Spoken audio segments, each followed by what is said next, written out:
從前有兩個學生，因為喺網絡上發佈危害國家嘅言論，約埋班同學老地方等。記得帶齊嘢，今次一定要搞掂，有咁亂得咁亂。第二日佢哋就俾人拉咗。吓，咁就完咗噶啦？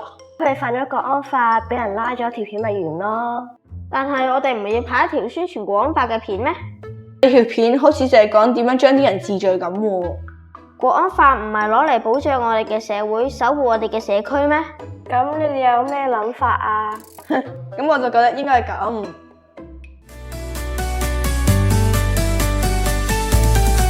香港國安法帶來希望，守護着我哋美好家園，手牽着手，心連着心。好似唔係好啱音喎。係咯。我尋晚用 AI 作嘅喎，冇咩？唉，你哋都係等我嚟啦。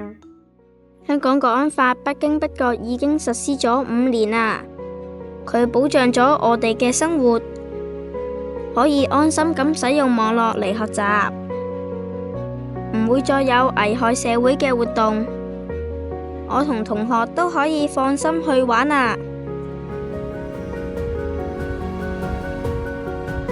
我同屋企人都可以喺一個團結同埋安全嘅地方生活，多謝你守護住我哋啊！